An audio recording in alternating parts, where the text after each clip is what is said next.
Bonjour tout le monde, j'espère que vous allez bien. Donc comme je vous ai promis pendant la semaine sainte, je vous faisais la lecture de toute la semaine sainte de l'évangile de Maria Valtorta. Donc Maria Valtorta, ici présente, est une mystique italienne qui pendant la Seconde Guerre mondiale a reçu la visite de Marie et de Jésus. Donc de la naissance de la Vierge Marie jusqu'à la Passion du Christ, elle a eu des visions, elle a eu des dictées, etc. etc. Elle est restée alitée pendant plus de 20 ans. Ces visions la faisaient énormément souffrir, ça lui procurait notamment des crises cardiaques, etc. Et du coup, elle a écrit 10 tomes sur la vie de Marie et de Jésus. Et moi, je les ai lus, les 10 tomes. Donc, je vous invite vraiment à les lire si vous voulez connaître Marie et Jésus.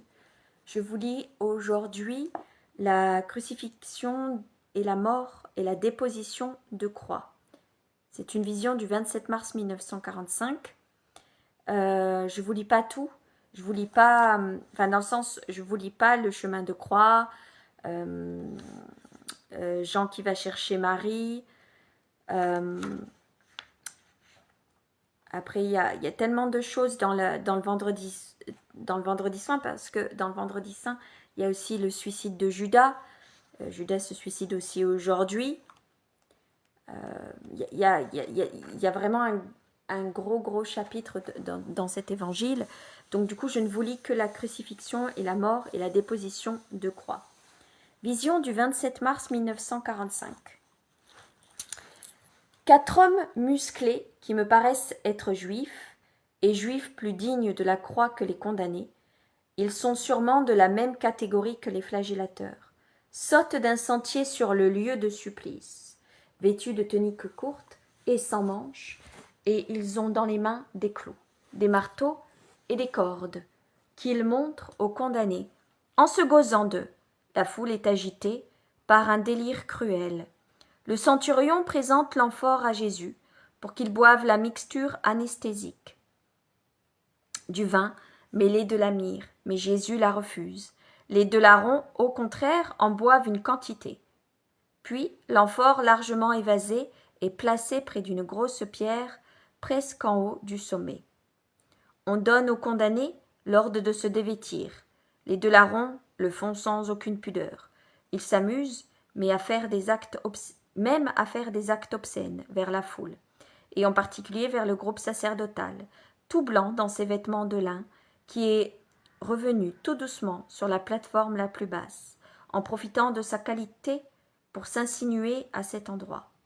2 ou 3 pharisiens, ainsi que d'autres puissants personnages, unis par la haine dans une même amitié, se sont joints à eux. Et je vois des personnes connues comme le pharisien Yochanan et Ismaël, le scribe Sadoc, Élie de Capharnaüm. Les bourreaux offrent aux condamnés 3 chiffons pour qu'ils se les attachent à l'aine. Si les larrons les prennent avec les plus horribles blasphèmes, Jésus, qui se déshabille lentement à cause de la douleur des blessures, la refuse.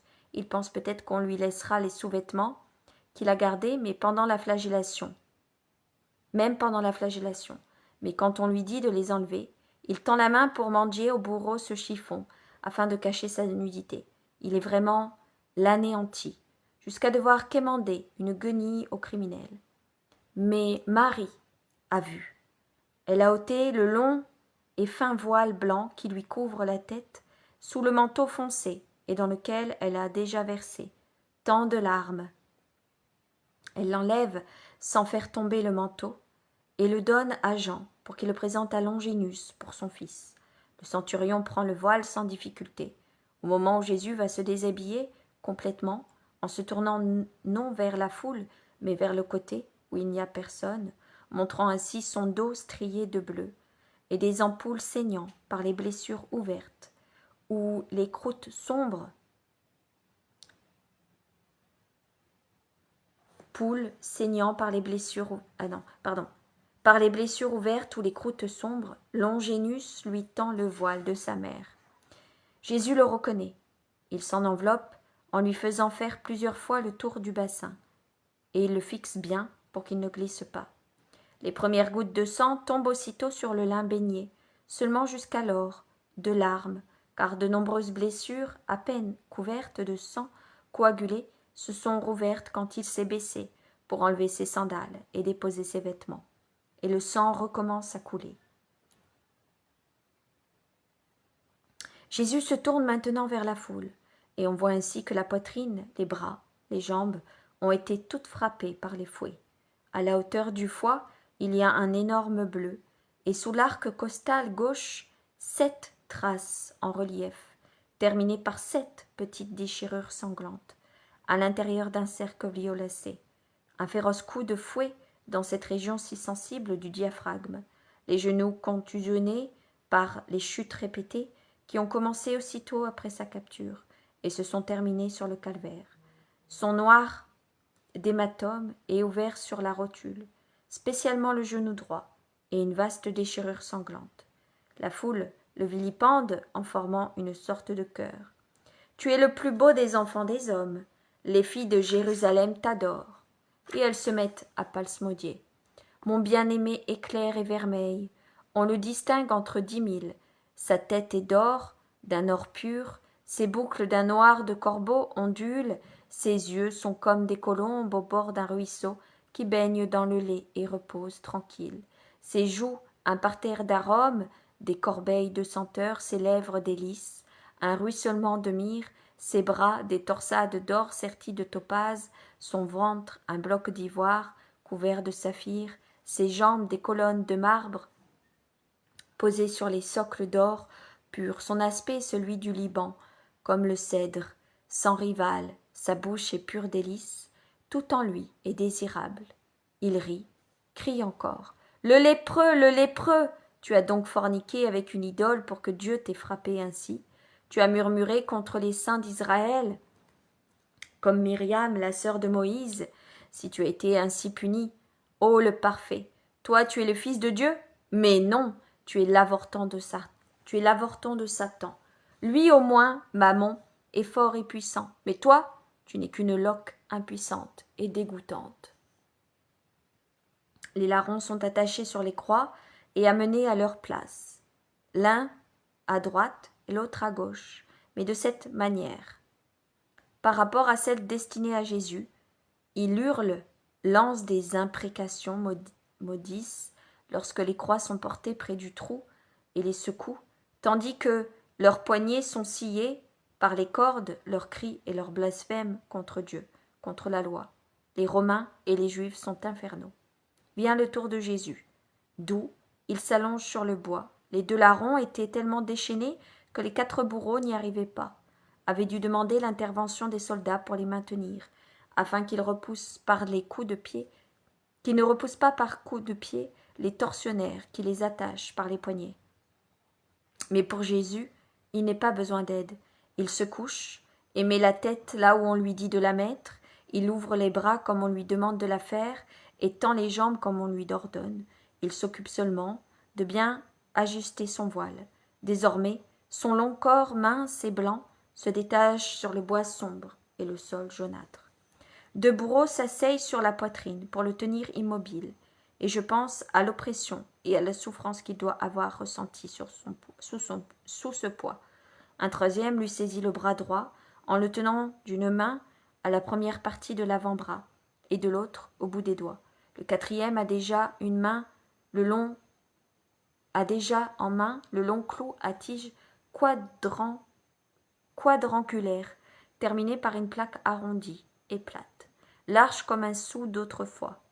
Il vérifie que le trou, déjà préparé dans le bois, correspond à la jointure radio-ulnaire du poignet. Il va bien. Le bourreau applique la pointe du clou sur le poignet, lève le marteau et donne le premier coup. Mais les bourreaux, les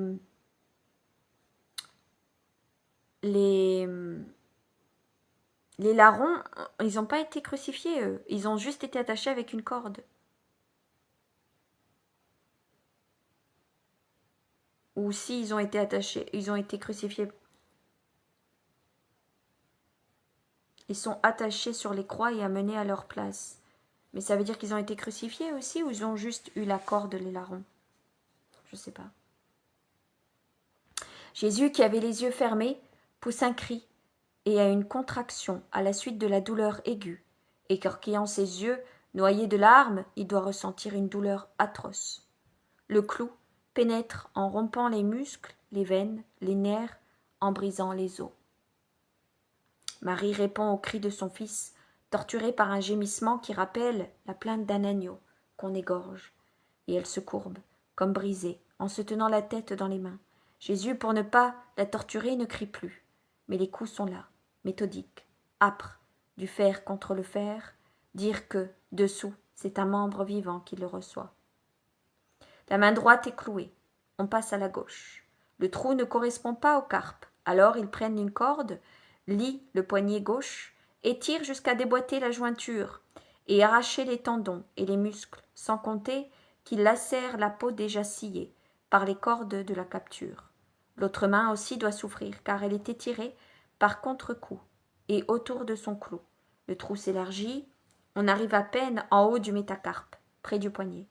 Ils se résignent et clouent, là où ils peuvent, c'est-à-dire entre le pouce et les autres doigts. Exactement au centre du métacarpe. Là où le clou entre plus facilement, mais avec plus grande souffrance, car il doit couper les nerfs importants, si bien que les doigts restent inertes, alors que ceux de la main droite ont des contractions et des tremblements qui indiquent leur vitalité. Mais Jésus ne crie plus. Il pousse seulement une plainte rauque derrière ses lèvres fortement serrées, et des larmes de douleur tombent par terre, après avoir coulé sur le bois. C'est maintenant le tour des pieds, à un peu plus de 2 mètres de l'extrémité de la croix.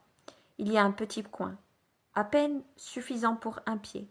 Les bourreaux y placent les pieds pour voir si la mesure est bonne, et comme il est un peu bas, et que les pieds y parviennent difficilement, ils étirent les chevilles du pauvre martyr. Le bois rêche de la croix frotte ainsi sur les blessures, déplace la couronne d'épines qui lui arrache de nouveaux cheveux et menace de tomber. Un bourreau, d'un coup de poing, la remet en place. Maintenant, ceux qui étaient assis sur la poitrine de Jésus se lèvent pour se placer sur ses genoux, car Jésus fait un mouvement involontaire pour retirer les jambes, en voyant briller au soleil le clou très long qui, en longueur et en largeur, est le double de ceux qui ont servi pour les mains. Et il pèse sur ses genoux écorchés, et serre les pauvres jambes couvertes de contusions, pendant que les 2 autres accomplissent la besogne. Or, il est beaucoup plus difficile de clouer un pied sur l'autre, en cherchant à combiner ensemble les 2 jointures des tarses. Bien qu'il s'applique à maintenir la cheville et aux 10 orteils, les pieds immobiles contre le coin, le pied qui est dessous se déplace à cause de la vibration du clou.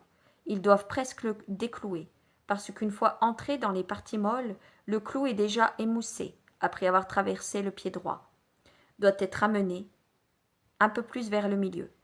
Et il frappe, tant et plus. On n'entend que l'atroce frappement du marteau sur la tête du clou, car sur tout le calvaire, ce ne sont qu'oreilles tendues et regards fixés pour recueillir tout bruit et tout geste, et en jouir. Par-dessus le son âpre du fer, on entend la plainte sourde d'une colombe et un gémissement rauque de Marie. Elle se courbe de plus en plus, chaque coup, comme si le marteau la blessait.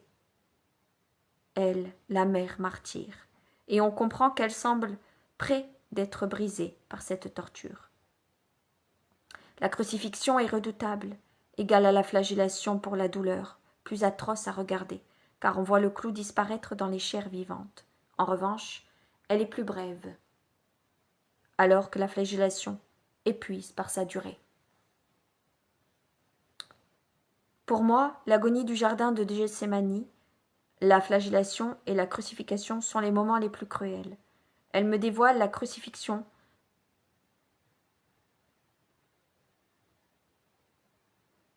Elles me dévoilent toute la torture du Christ. La mort me soulage, car je me dis, c'est fini. Mais elles ne sont pas la fin. elles sont que le commencement de nouvelles souffrances. La croix est maintenant traînée près de la cavité qui l'attend, ce qui la fait rebondir et secoue le pauvre crucifié. Lorsque les bourreaux veulent la dresser, elle leur échappe des mains à 2 reprises et retombe une fois soudainement et une autre fois sur le côté droit, infligeant à Jésus un horrible déchirement, car la secousse qu'il subit déplace ses membres blessés, mais qu'ensuite on la laisse tomber, elle ondule dans tous les sens avant d'être bien calée par des pierres et de la terre, ce qui imprime de continuels déplacements au pauvre corps suspendu, à 3 clous. La souffrance doit être intenable. Tout le poids du corps de Jésus se déplace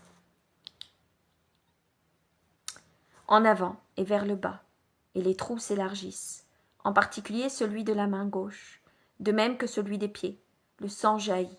Aux pieds, il goutte des orteils sur le sol et glisse sur le bois de la croix. Mais au niveau des mains, il suit les avant-bras, car ils sont plus hauts aux poignets qu'aux aisselles. Par suite de la position du corps, il coule aussi le long des côtes, en descendant de l'aisselle vers la taille. Quand la croix ondule avant d'être fixée, la couronne d'épines se déplace car la tête de Jésus se rabat vers l'arrière et enfonce dans la nuque le gros nœud qui se termine, puis revient se placer sur le front et griffe, griffe sans pitié. Finalement, la croix est bien en place et il ne reste que le supplice d'y être suspendu. On dresse aussi les croix des larrons qui, une fois en position verticale, hurlent comme des écorchés vifs, sous la torture des liens qui leur scient les poignets, en gonflant les veines comme des cordes et rendent leurs mains noires. Jésus se tait, la foule au contraire reprend son vacarme infernal. Maintenant, le sommet du Golgotha porte son trophée et sa garde d'honneur. À la limite la plus élevée se trouve la croix de Jésus, et les 2 autres sont sur les côtés. Un demi-centurie de soldats, l'arme au pied, s'est positionné tout autour du sommet. À l'intérieur de ce cercle d'hommes en armes, les 10 cavaliers descendent de leurs montures, jouent au dé les vêtements des condamnés. Debout, entre la croix de Jésus et celle de droite, se tient Longinus, premier Romain qui va être chrétien. Longinus, c'est celui qui va rapporter à Marie le bout de la lance. Il semble monter une garde d'honneur au roi martyr. L'autre demi-centurie, au repos et aux ordres de l'aide de camp de Longinus, sur le sentier de gauche et sur la plateforme plus basse, en attendant d'être mobilisés, s'il en est besoin. Les soldats font preuve d'une indifférence à peu près totale. Un seul lève parfois la tête vers les crucifiés. Longinus, au contraire, observe tout, avec curiosité et intérêt. Il compare et juge intérieurement les crucifiés, et le Christ, spécialement avec les spectateurs. Son œil pénétrant ne perd aucun détail, et pour mieux voir, il protège ses yeux de la main, car le soleil doit le gêner. C'est en fait un soleil étrange, d'un jaune rouge d'incendie. Cet incendie semble parfois s'éteindre soudainement, quand un nuage noir, comme de la poix, surgit de derrière les montagnes de Judée, parcourt rapidement le ciel et va disparaître derrière d'autres monts. Mais quand le soleil revient, il est si ardent que l'œil ne le supporte que difficilement. Longinus aperçoit Marie juste au-dessous du talus, son visage bouleversé, levé vers son fils.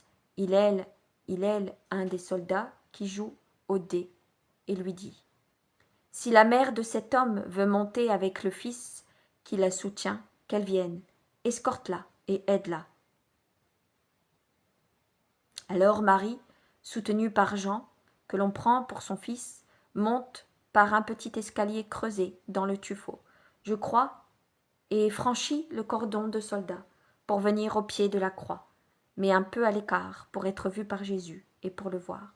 La foule lui adresse aussitôt des insultes les plus outrageantes, et la joint aussi au blasphème proféré contre son fils.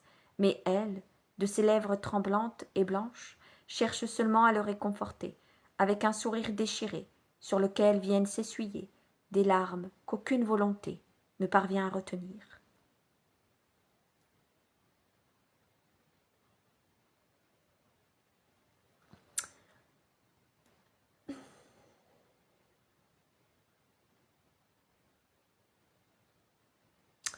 Les gens, à commencer par les prêtres, scribes, pharisiens, sadducéens, hérodiens et autres de même acabit, s'offrent le plaisir de faire une sorte de carrousel. Ils montent par le chemin le plus abrupt, passent le long de la hauteur terminale et redescendent par l'autre chemin, ou vice-versa. Et en passant au pied du sommet, sur la seconde plateforme, ils ne manquent pas de vomir leur blasphème en hommage aux mourants. Toute la turpitude et la cruauté, toute la haine et la folie dont les hommes sont capables sortent à flot de ces bouches infernales. Les plus acharnés sont les membres du temple, tandis que les pharisiens font chorus.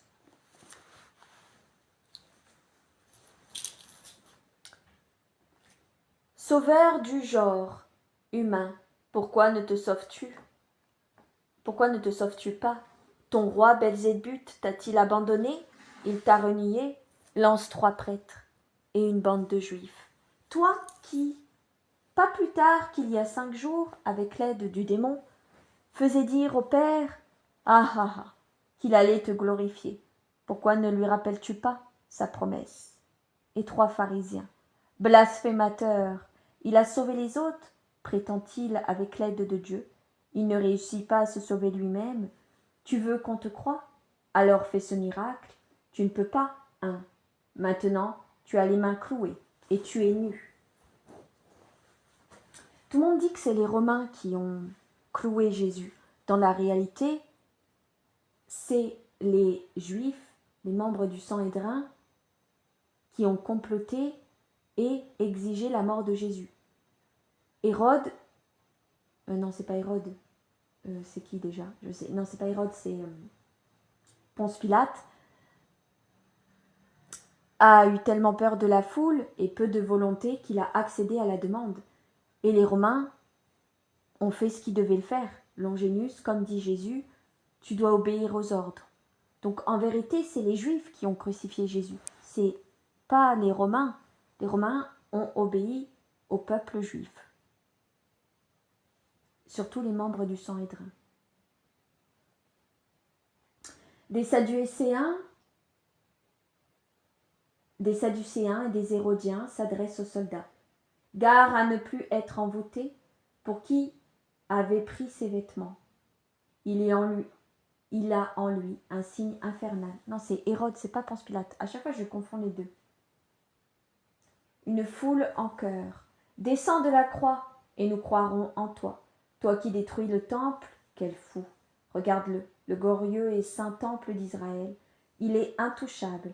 Ô profanateur, mais toi, tu meurs. D'autres prêtres. Blasphémateur, toi le Fils de Dieu, descends de là alors, foudroie-nous si tu es Dieu. Nous n'avons pas peur de toi, et nous crachons vers toi. Des passants hochent la tête.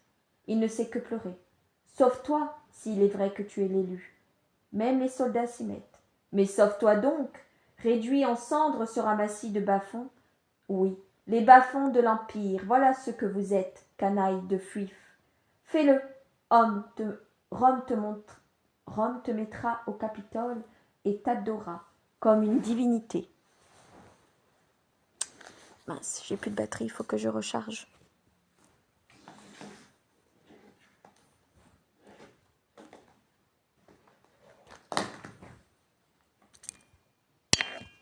Je recharge 2 minutes le téléphone. Bizarrement, le téléphone a tenu hier 4 heures pour l'adoration. Et il y avait encore de la batterie, mais là il tient pas, je comprends pas, c'est chelou.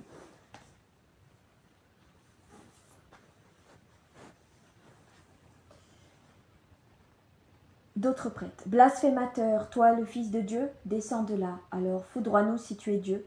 Nous n'avons pas peur de toi. Et nous crachons vers toi. Les passants hochent la tête. Il ne sait que pleurer. Sauve-toi, s'il est vrai que tu es l'élu. Même les soldats s'y mettent. Mais sauve-toi donc. Réduis en cendres ce ramassis de bas-fonds.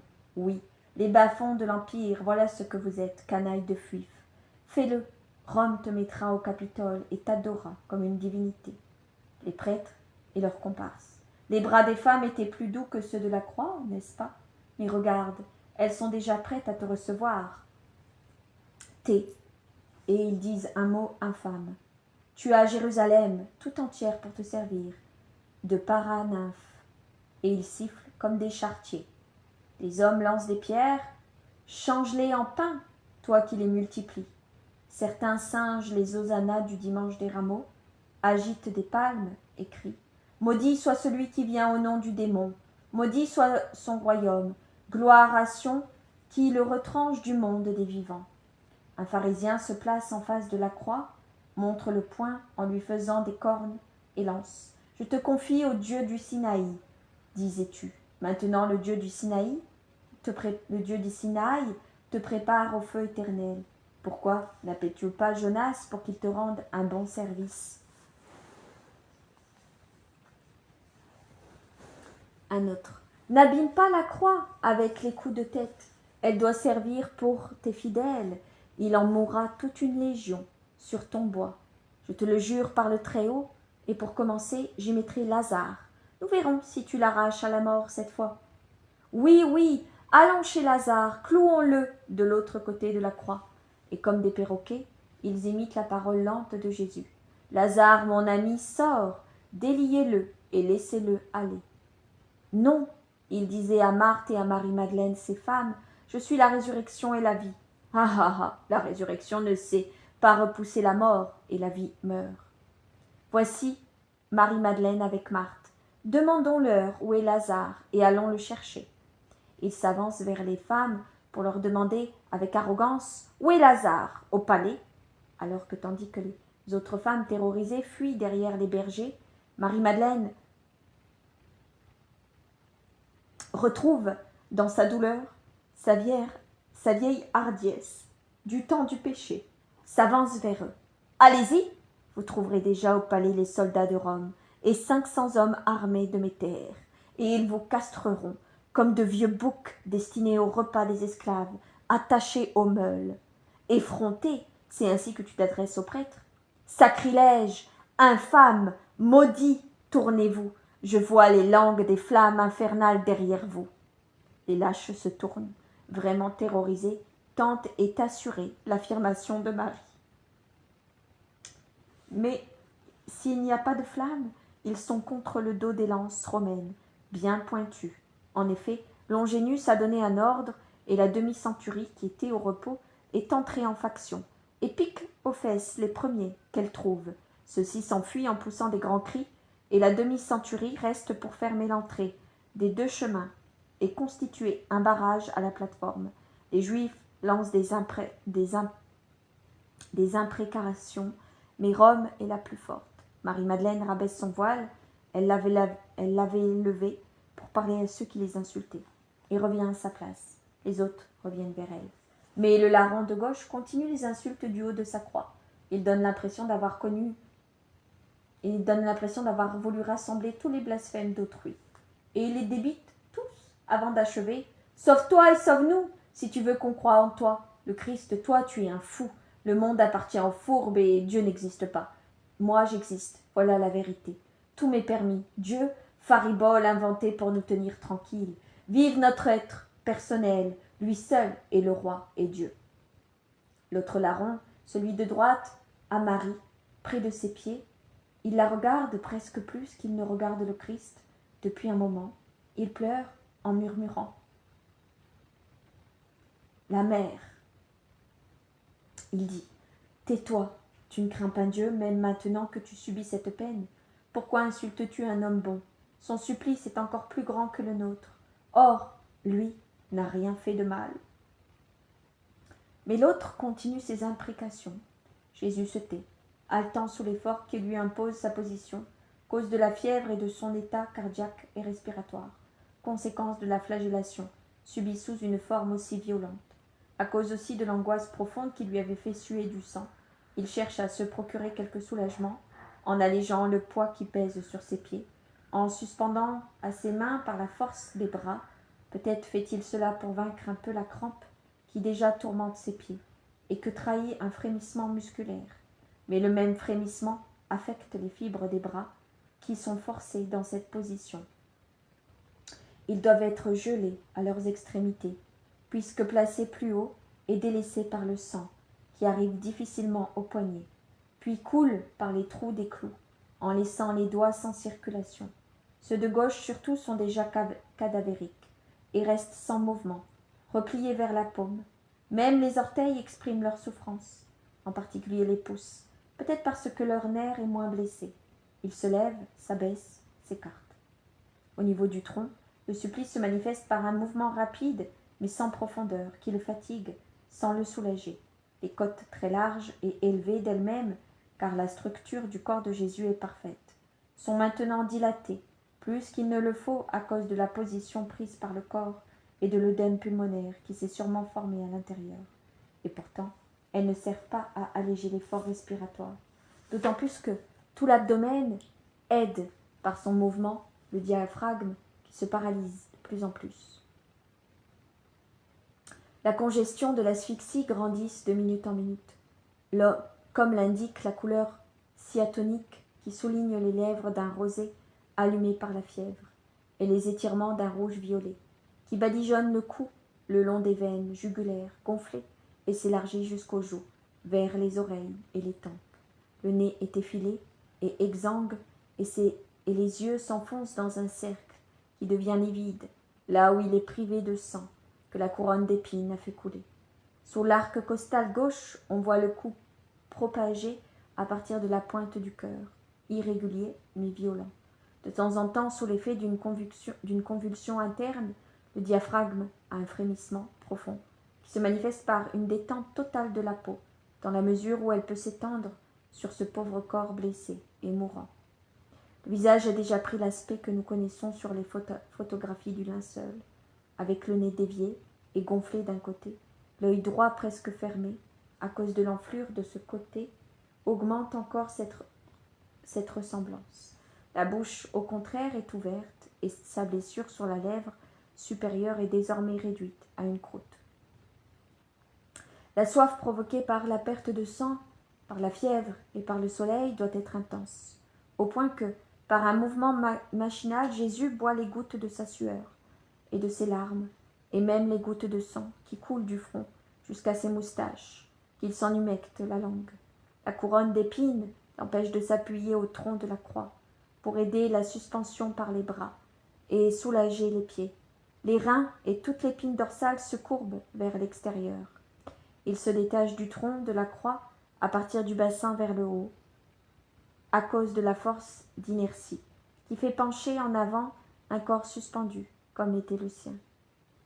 Les Juifs, repoussés au-delà de la petite plateforme, ne cessent de proférer des insultes, et le larron, impénitent, leur fait écho.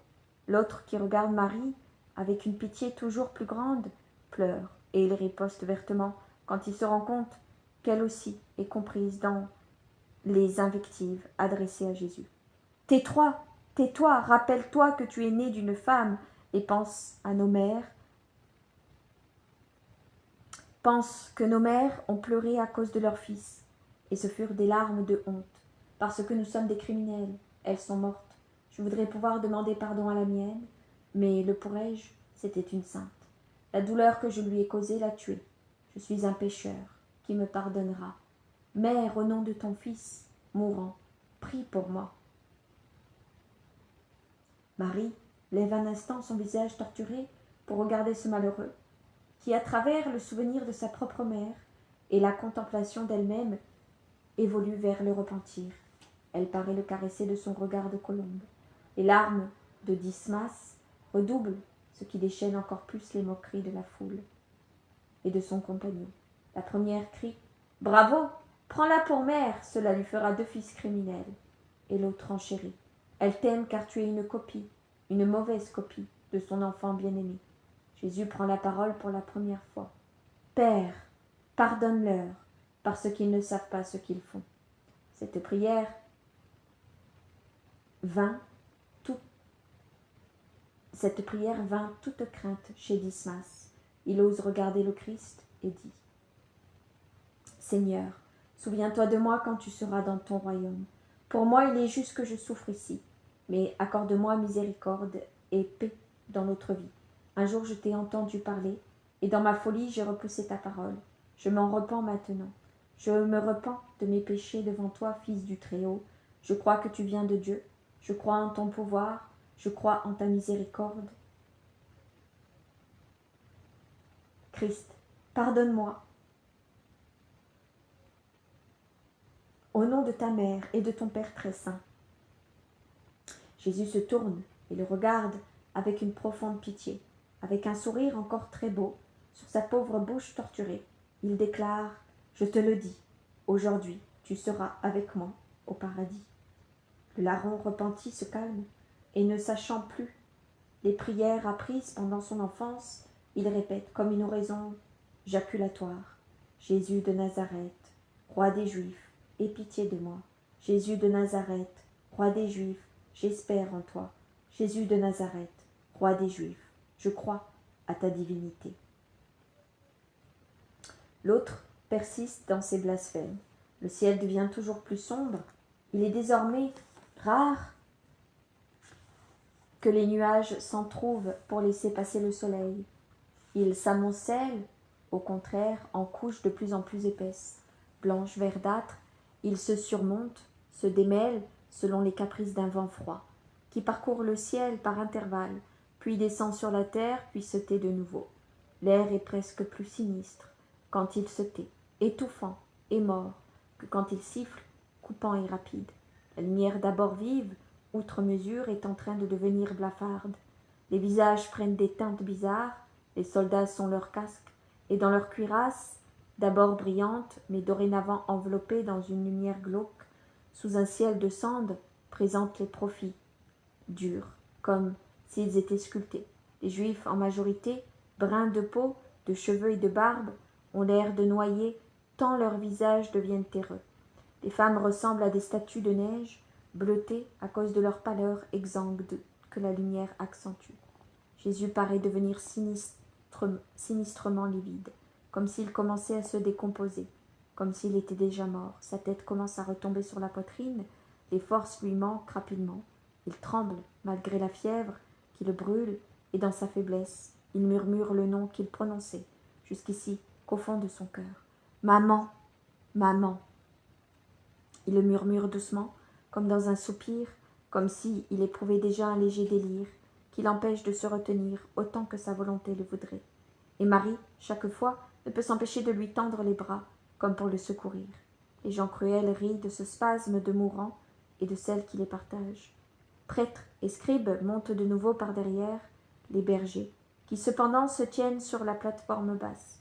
Comme les soldats voudraient les repousser, ils réagissent.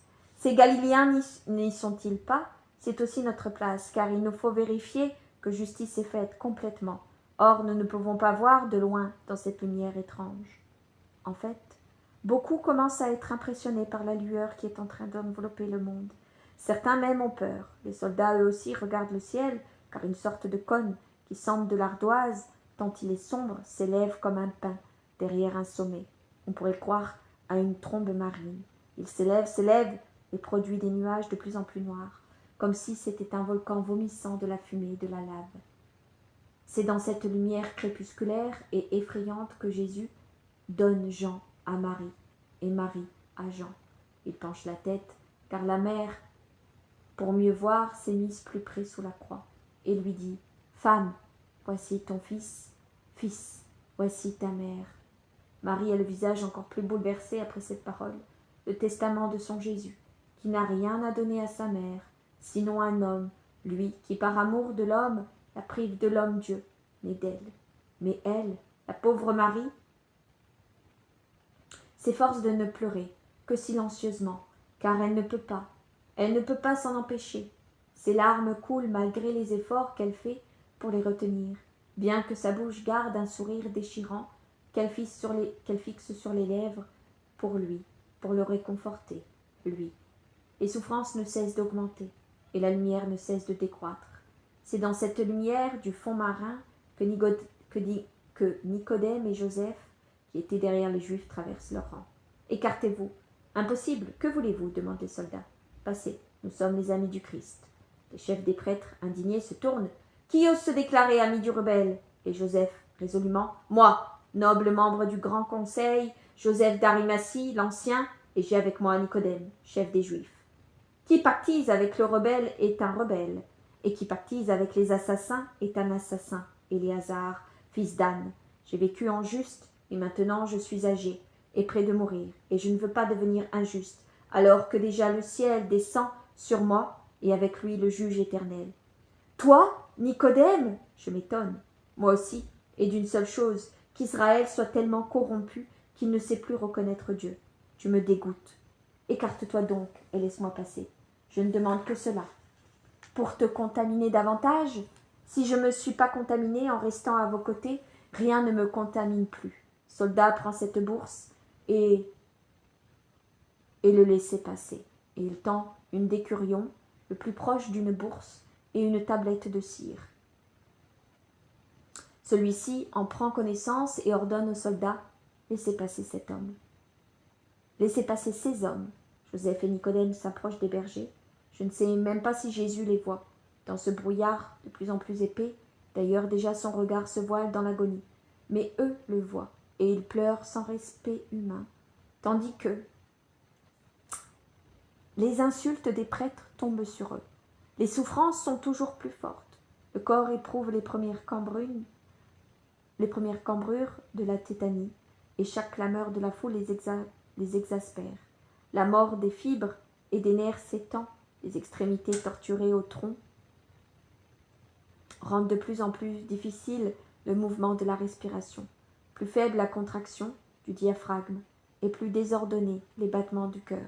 Le visage du Christ passe alternativement d'une rougeur intense à la pâleur verdâtre, d'un mourant par hémorragie. Sa bouche remue par un grand effort, car les nerfs exténués du cou et de la tête elle-même, qui ont servi des dizaines de fois de levier au corps, en s'arc-boutant sur la barre transversale de la croix, propagent la crampe jusqu'aux mâchoires. Je suppose que sa gorge, enflée par les carotides engorgées, lui fait mal. Elle doit étendre son œdème à la langue, qui paraît grossie, et dont les mouvements sont très lents. La colonne vertébrale, même dans les moments où les contractions tétanisantes ne la courbent pas, en un arc complet de la nuque aux hanches, appuyée comme point extrême au bois de la croix, s'incline de plus en plus en avant, car les membres ne cessent de s'alourdir du poids de la chair morte. La foule distingue mal tout cela, car la lumière est désormais couleur de cendre sombre, et seuls peuvent bien voir ceux qui tiennent au pied de la croix. À un moment donné, Jésus s'affaisse vers l'avant, vers le bas, comme s'il était déjà mort. Il ne halète plus. Sa tête inerte pend en avant. Le corps depuis les hanches vers le haut est complètement détaché et fait un angle avec les bras de la croix. Marie pousse un cri. « Il est mort !» Cri tragique qui se propage dans l'air obscurci. Et Jésus semble réellement mort. Un autre cri féminin lui répond, et dans le groupe des femmes, je vois un mouvement, puis une dizaine de personnes s'éloignent en soutenant quelque chose, mais je n'arrive pas à voir qui. La lumière brumeuse est plus faible, on se croirait plongé dans une nuée épaisse de cendres volcaniques. « Ce n'est pas possible !» hurlent des prêtres et des juifs. « C'est une feinte pour nous éloigner. Soldat, pique-le de ta lance, c'est un bon remède pour lui rendre la voix. » Et comme les soldats ne le font pas, pierres et mottes de terre volent vers la croix, frappent le martyr et retombent sur les cuirasses romaines. Le remède, comme disent ironiquement les Juifs, opère le prodige. Une pierre aura adroitement atteint la blessure d'une main ou la tête elle-même, car il visait vers le haut. Jésus pousse un gémissement pitoyable et revient à lui. Le thorax recommence à respirer avec beaucoup de peine, et la tête à se tourner de droite à gauche, à la recherche d'une position qui la fasse moins souffrir, sans trouver autre chose qu'une souffrance plus grande. Avec peine, Jésus, puisant sa force dans sa seule volonté, prend appui une fois encore sur ses pieds torturés, se radie sur la croix, se redresse comme s'il était en pleine forme, relève la tête et regarde avec des yeux bien ouverts le monde qui s'étend à ses pieds, la ville lointaine qu'on entrevoit à peine comme une vague blancheur dans le brume, et le ciel noir d'où toute couleur bleue et toute trace de lumière ont disparu. Et vers le ciel fermé, compact, bas, semblable à une énorme plaque d'ardoise, sombre, il pousse un grand cri, triomphant par la force de sa volonté, par l'exigence de son âme, de l'obstacle de ses mâchoires raidis, de sa langue enflée, de sa gorge gonflée. « Eloi, Eloi, lama sabachthani » C'est ainsi que je l'entends. Il doit se sentir mourir, est dans un abandon absolu du ciel pour reconnaître par un tel cri l'abandon de son père. Les gens rient et se gausent et l'insultent. Dieu n'a que faire de toi. Les démons sont maudits de Dieu. D'autres crient. Voyons si Élie viendra le sauver. Ou encore, donnez-lui un peu de vinaigre pour qu'il se gargarise la gorge. C'est bon pour la voix. Élie ou Dieu, car on ne sait pas ce que veut le fou, son loi, sont loin. Il faut de la voix pour se faire entendre. Et ils rient, comme des hyènes ou comme des démons. Mais aucun soldat ne donne du vinaigre, et personne ne vient du ciel le réconforter. C'est l'agonie solitaire, totale, cruelle, même surnaturellement cruelle, de la grande victime. Alors reviennent les vagues de douleur désolées qui l'avaient accablé à Gethsémani. La marée des péchés du monde entier, accablé à Gethsémani, frappe le naufragé, innocent pour l'engloutir dans leur amertume. Revient surtout la sensation plus crucifiante que la croix elle-même, plus désemparante que toute torture, que Dieu l'a abandonné et que sa prière ne monte pas vers lui. C'est le tourment final, celui qui hâte la mort.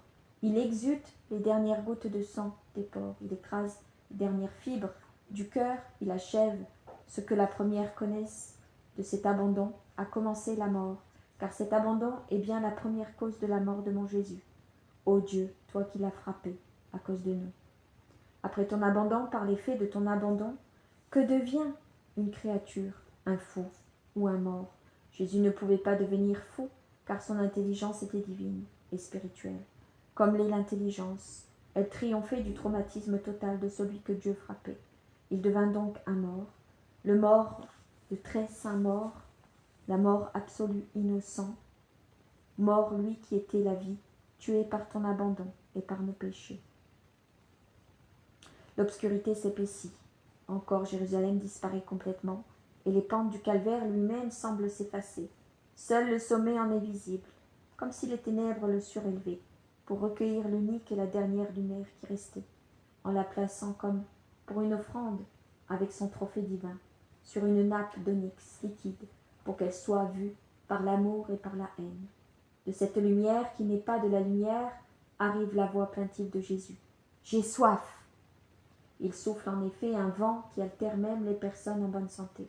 Un vent continu maintenant, violent, chargé de poussière froide, effrayant. Je pense à la douleur qu'il aura provoquée, aux poumons, au cœur, au gosier de Jésus, à ses membres glacés, engourdis, blessés. Vraiment, tout s'est réuni pour torturer le martyr. Un soldat se rend auprès d'un vase où les aides du bourreau ont mis du vinaigre avec du fiel, parce que, par son amertume, il augmente la salivation chez les suppliciés. Il prend l'éponge dans le liquide, l'enfile au bout d'un roseau fin et pourtant rigide qui est déjà prêt. À portée de main, il la présente au mourant. Jésus se tend avidement vers l'éponge qui approche. On dirait un enfant affamé qui cherche le sein de sa mère. À cette vue, Marie, qui doit y penser, gémit en s'appuyant sur Jean. Je ne peux même pas lui donner une de mes larmes. Ô mon sein, pourquoi ne donnes-tu plus de lait? Mon Dieu, pourquoi nous abandonnes-tu ainsi? Fais un miracle pour mon fils, qui me soulèvera pour que je le désaltère de mon sang, puisque je n'ai pas de lait. Jésus, qui a sucé avidement l'âpre et amère boisson, détourne la tête dégoûté. Ce breuvage doit brûler ses lèvres, blessées et gercées. Il se retire, s'affaisse et s'effondre. Tout le poids de son corps retombe sur ses pieds. En avant, ce sont les extrémités blessées qui subissent l'atroce souffrance de s'ouvrir sous le poids d'un corps qui s'abandonne. Plus un mouvement ne saurait soulager cette douleur. Depuis le bassin jusqu'en haut, tout est détaché du bois et reste ainsi. La tête de Jésus pend en avant, si pesamment que le cou paraît creusé en 3 endroits, à la gorge, complètement enfoncée, et de part et d'autre du sternum cléido-mastoïdien. Sa respiration est de plus en plus haletante et entrecoupée. C'est déjà plus un râle syncopé qu'une respiration, de temps à autre. Un accès de toux pénible fait monter Sur ses lèvres, une écume légèrement rosée. Les intervalles entre deux expirations deviennent toujours plus longs. L'abdomen est déjà immobile. Seul le thorax se soulève encore, mais avec beaucoup de difficulté. La paralysie pulmonaire s'accentue. Alors, à la manière d'un enfant qui se plaint, Jésus appelle. « Maman !» Et la malheureuse murmure. « Oui, mon trésor, je suis là. » Et quand sa vue qui se voile fait dire à Jésus. « Maman, où es-tu ? Je ne te vois plus. Toi aussi tu m'abandonnes. » Ce n'est même plus une parole, c'est un murmure, à peine audible, pour celui qui recueille, avec le cœur plutôt qu'avec l'ouïe, tous les soupirs du mourant. Elle dit. Non, non, non, mon fils, moi je ne t'abandonne pas. Écoute-moi, mon chéri. Maman est ici, elle est ici, et son seul tourment est de ne pas pouvoir venir là où tu es. C'est un déchirement. J'en pleure sans retenue. Je suppose que Jésus entend ses sanglots, mais il ne dit rien. Je pense que la mort imminente le fait parler comme s'il délirait. Il ne doit même pas savoir ce qu'il dit. Et malheureusement, il ne comprend pas le réconfort de sa mère et l'amour de son disciple bien-aimé. Longinus avait abandonné sans s'en rendre compte son attitude de repos, mains croisées sur la poitrine et les jambes croisées à cause de la longueur de la tente, pour s'appuyer tantôt sur un pied, tantôt sur l'autre. Mais maintenant, il se met au garde-à-vous, la main gauche sur son épée, la main droite pendant le long de son côté, comme s'il se trouvait sur les marches du trône impérial. Il ne veut pas s'émouvoir, mais son visage s'altère sous l'effort qu'il fait pour vaincre l'émotion. À ses yeux brille d'une larme que seule retienne sa discipline de fer. Les autres soldats qui jouaient aux dés se sont arrêtés et se sont levés pour remettre les casques qui leur avaient servi à agiter les dés. Ils se sont groupés près du petit escalier creusé dans le tuffeau silencieux attentif. Les autres sont de service et ne peuvent changer de position. On dirait des statues. Mais l'un des plus proches entend les paroles de Marie, bougonne quelque chose et hoche la tête. Un silence. Puis net, dans l'obscurité totale, jaillit la parole. Tout est accompli. Suit un halètement de plus en plus rauque, avec, entre les râles, des intervalles de silence de plus en plus longs. Le temps court sur ce rythme angoissé. La vie revient quand l'air est rompu par le halètement âpre du mourant. La vie cesse quand ce son pénible disparaît. On souffre de l'entendre, on souffre de ne pas l'entendre. On dit assez de souffrance et on dit mon Dieu, que ce ne soit pas son dernier soupir. Toutes les maries pleurent, la tête contre le talus. Leurs sanglots sont bien audibles car désormais la foule se tait de nouveau pour recueillir les râles du mourant. Encore un silence, puis prononcé avec une infinie douceur, une ardente prière s'élève cette supplication. Père, entre tes mains, je remets mon esprit. Encore un silence, mais le râle se fait léger, ce n'est plus qu'un souffle qui sort des lèvres de la gorge. Puis voilà le dernier spasme de Jésus, une affreuse convulsion qui paraît vouloir arracher du bois le corps qu'il y est fixé par 3 clous, et monte par 3 fois des pieds à la tête, et parcourt tous les pauvres nerfs torturés, soulève à 3 reprises l'abdomen d'une manière anormale, puis lâche prise après l'avoir dilaté, comme par un bouleversement des viscères, de sorte qu'il retombe et se creuse comme s'il était vidé. Encore une fois, cette convulsion revient, elle gonfle, puis resserre si fortement le thorax que la peau se creuse entre les côtes, qui se tendent en apparaissant sous l'épiderme. Les blessures de la flagellation se rouvrent, puis la convulsion porte violemment la tête en arrière à 3 reprises, la faisant frapper durement contre le bois. Elle contracte en un seul spasme les muscles du visage, en accentuant la déviation de la bouche à droite. Elle fait ouvrir et dilater.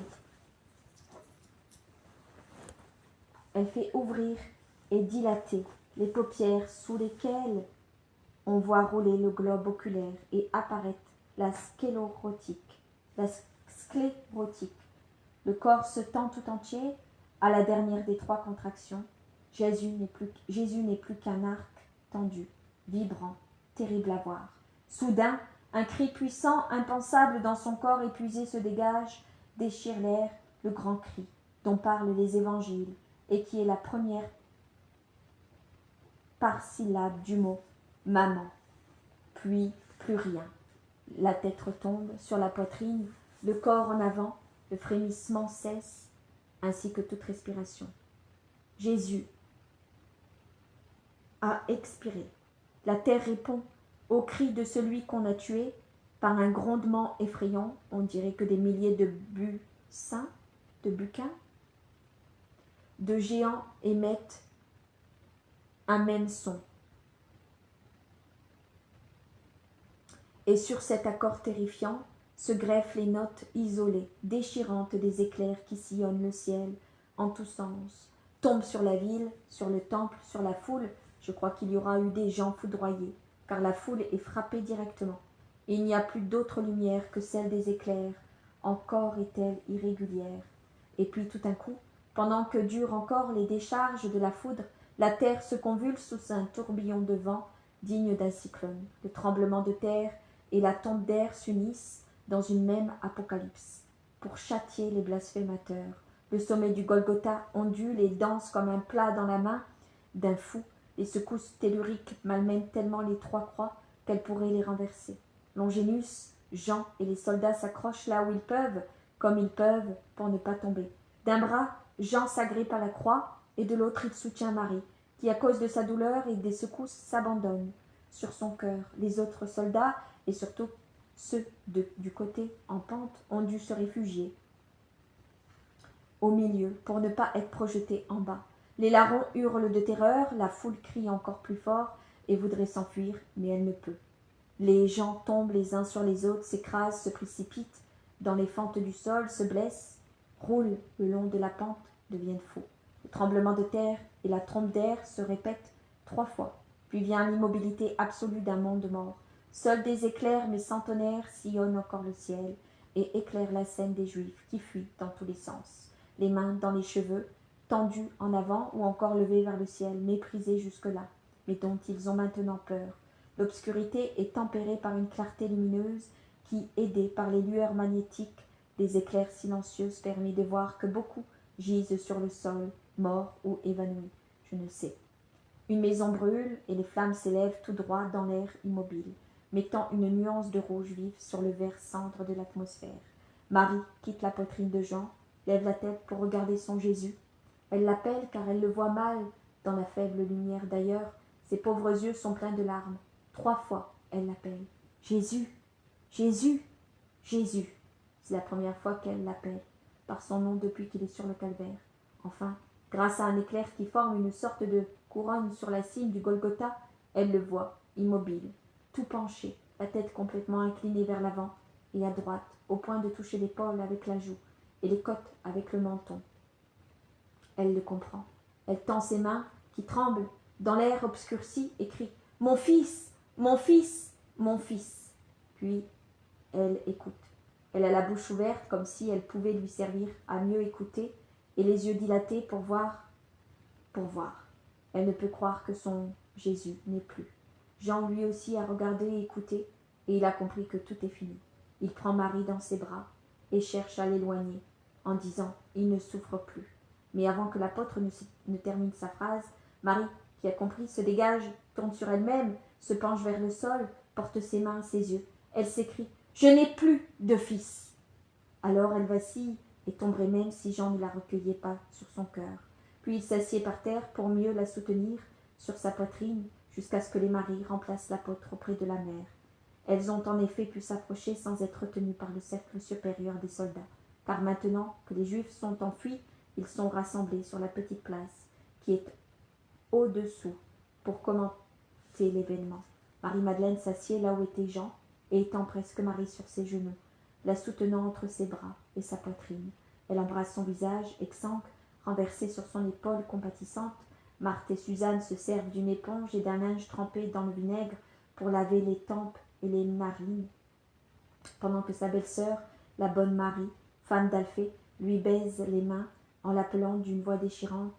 Dès que la Vierge rouvre les yeux et tourne vers elle un regard que la douleur rend, pour ainsi dire, hébétée, elle lui dit « ma fille chérie, écoute, dis-moi que tu me vois, je suis ta Marie, ne me regarde pas ainsi. » Et après que le premier sanglot a ouvert la gorge de Marie et que ses premières larmes coulent, elle ajoute « oui, pleure, pleure ici avec moi, comme près d'une maman, ma sainte fille. » Puis quand elle l'entend dire « ô Marie, tu as vu ?» elle gémit « oui, Oui, mais, ma fille, oh ma fille. Elle ne trouve rien d'autre à dire, et hoquette, en pleurs, désolée, auxquels font écho toutes les autres, c'est-à-dire Marthe et Marie, la mère de Jean et Suzanne. Les autres saintes femmes ne sont plus là. Je pense qu'elles sont parties, et avec elles les bergers, quand on a entendu ce cri de femme.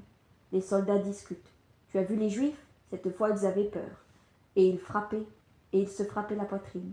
Les plus terrifiés, c'étaient les prêtres. Quelle peur! J'ai senti d'autres tremblements de terre, mais jamais comme celui-là. Regarde, la terre est pleine de crevasses. Et tout un passage de la longue route s'est effondré. Et dessous, il y a des corps. Laisse-les, cela fera autant de serpents de moins. Oh, un autre incendie dans la campagne. Mais est-il vraiment mort? Tu ne vois pas? Tu en doutes? Joseph et Nicodème surgissent de derrière la roche. Ils ont sûrement dû se réfugier à l'abri de la montagne pour se protéger de la foudre. Ils s'avancent vers Longinus. Nous voulons le corps. Seul le proconsul peut l'accorder. Allez le trouver, et vite, car j'ai entendu dire que les Juifs veulent se rendre au prétoire et obtenir le brisement des jambes. Or, je ne voudrais pas qu'ils lui fassent affront. Comment le sais-tu? Rapport de l'enseigne. Allez, je vous attends. Les deux hommes se précipitent par la descente, raide, et disparaissent.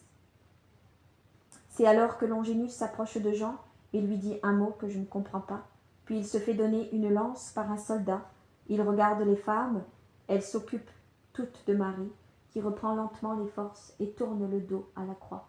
Longinus se met en face du crucifié, étudie bien le coup, puis il le donne. La large lance pénètre profondément, de bas en haut, de droite à gauche.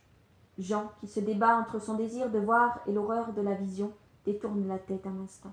C'est fait, mon ami, dit Longinus, avant d'ajouter, c'est mieux ainsi, comme un cavalier et sans briser les os. C'était vraiment injuste.